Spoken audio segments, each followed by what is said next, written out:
Guys, it's Amina from poison beauty. কেমন আছেন সবাই? আশা করি মহান আল্লাহ তাআলার অশেষ রহমতে আপনারা সবাই ভালো আছেন। চলে এসেছি আপনাদের সঙ্গে আরো একটি গল্প শেয়ার করতে। এই গল্পটি হবে পয়জন বিডির ফার্স্ট সিরিজ। তো চলুন বেশি দেরি না করে শুরু করা যাক পয়জন বিডির ফার্স্ট সিরিজ, অন্ধকারের প্রেম। গল্পটি আমি নিয়েছি একটি ফেসবুক পেজ থেকে। গল্পটির লেখক হচ্ছে রুহানিকা।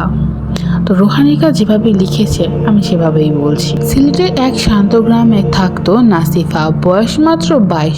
শান্ত স্বভাবের মেয়েটা হঠাৎ করেই বদলে যেতে শুরু করলো। রাত হলেই সে অদ্ভুত স্বপ্ন দেখতো। কখনো দেখতো কেউ তার পাশে বসে আছে, কখনো অনুভব করতো কেউ তার চুলে হাত বুলিয়ে দিয়েছে, আবার কখনো ঘুমের মধ্যেই মনে হতো কেউ তাকে শক্ত করে জড়িয়ে ধরছে। ঘুম ভাঙার পর বুক ধড়ফড় করতো, কিন্তু আশেপাশে কাউকে পাওয়া যেত না। প্রথমে বিষয়টি সে কাউকে বলেনি, কারণ সে নিজেই বুঝতে পারছিল না বিষয়টা দুঃস্বপ্ন নাকি অন্য কিছু। এক রাতে হঠাৎ করেই তার ঘুম ভেঙে গেল এবং ঘুম ভাঙার পর সে দেখলো ঘরের জানালা খোলা। বাইরে কুয়াশার মধ্যে একটা কালো ছায়া দাঁড়িয়ে আছে।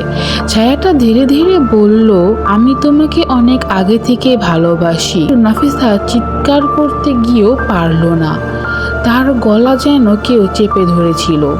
এরপর থেকেই নাসিফা মানুষের সাথে মিশতে চাইতো না। আগে যে মেয়েটা সারাক্ষণ হাসতো, এখন সে ঘরের দরজা বন্ধ করে একা একা বসে থাকতো।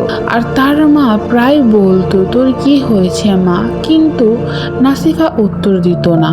হঠাৎ হঠাৎ সে রেগে যেত, কখনো আয়নার সামনে দাঁড়িয়ে নিজের সাথে কথা বলতো। একদিন তার ছোট ভাই দেখলো নাসিফা ফাঁকা ঘরের দিকে তাকিয়ে হাসছে। সে বলল, আপু কার সাথে কথা বলছো? নাসিফা চমকে উঠল, তারপর ধীরে ধীরে বলল, তুই ওকে দেখতে পাচ্ছিস না? ছোট ভাইয়ের শরীর ঠান্ডা হয়ে গেল। গল্পটির পরবর্তী পার্ট আসবে আগামী ভিডিওতে। গল্পটি সম্পূর্ণ দেখতে হলে চোখ রাখতে হবে আমার চ্যানেল পয়জন বিউটিতে। আশা করি গল্পটি আপনাদের ভালো লাগবে। তো আমাকে সাপোর্ট করার জন্য একটি লাইক, কমেন্ট, শেয়ার করে দিবেন, যাতে আমি আর ভবিষ্যতে আরো বেটার কিছু আনতে পারি। আজকের জন্য এই পর্যন্তই। আল্লাহ হাফেজ।